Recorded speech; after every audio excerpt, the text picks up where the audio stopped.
अगर आपका target mains है, ठीक है, हाँ सर हमारा टारगेट मेंस है, तो भाई अगर तुम आधा घंटा या 45 मिनट उस चैप्टर में एडवांस की चीजें पढ़ लोगे तो आपका क्या चला जाएगा? आप खुद बताओ क्या चला जाएगा? बोले तो कुछ नहीं जाएगा। मैंने कहा तो पढ़ो ना, फिर पढ़ो भाई, फिर काहे रुक रहे हो है? तो मैं आपसे बोलूंगा, आप सारे बच्चों से बोलूंगा कि क्लास को ब्लाइंडली फॉलो करो। बात समझ में आ रही है? आप इसमें मेंस और एडवांस मत ढूंढो, इसको ब्लाइंडली फॉलो करो। अगर किसी बच्चे को मेंस की प्रिपरेशन करनी है आप में से, क्योंकि काफी बच्चे ऐसे होंगे जो सेकंड ड्रॉप के होंगे, तो मैं उनको बोलूंगा कि क्लास तो आप बढ़िया अटेंड करो जैसे बाकी बच्चे कर रहे हैं, लेकिन आप घर पे जो होमवर्क ट्राई करते हो ना, घर का जो होमवर्क ट्राई करना, वहां पे आप जेईई मेंस के पीवाईक्यू को 2-2 3-3 बार सॉल्व करो।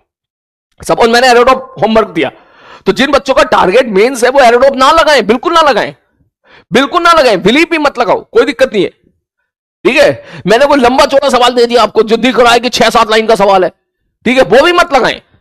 उससे पहले आप जेईई मेंस के जो क्वेश्चंस आए हुए हैं पिछले 15 सालों के, 10 सालों का एटलीस्ट, 5 साल नहीं बोलूंगा क्योंकि साल हो सकता है एनटीए पेपर कंडक्ट ना कराए, ठीक है, तो हो सकता है कि पेपर पैटर्न सडनली चेंज हो जाए, पुराने जैसा हो, जैसे पहले आया करता था, कभी सन 2000 से पहले जैसा कभी आया करता था। तो मैं उनको ये बात बोलूंगा कि पिछले 10 साल के आप जेईई मेंस के क्वेश्चन की प्रैक्टिस करें, और हमारी बात, और अगर आपसे सवाल बन गए सारे उस चैप्टर के तो दोबारा लगाएं, और 2 बार बन गए तो साला 1 बार और लगाएं, तिबारा लगाएं, और हमारी बात।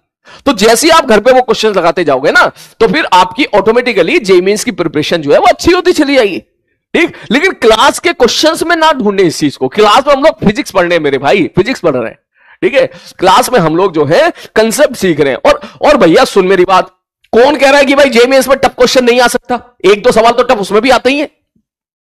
बात सुन नहीं आ रही? वो तो एनटीए ने इतना गंदा रायता फैला रखा है पिछले 4 साल से, ठीक। वो तो एनटीए ने इतना गंदा रायता फैला रखा है पिछले 4 साल से कि पेपर बहुत आसान पूछा जा रहा है, और उस आसान पेपर का नुकसान बच्चे को ही भुगतना पड़ता है। वो इसलिए क्योंकि जब वो पढ़ रहा होता है ना, तो उसका टारगेट अगर मेंस हो जाएगा तो फॉर्मूला पे सवाल आ रहा है, तो बस वो उसी लेवल पे खेलता है, बस वो ऊपर की बात ही नहीं करता है।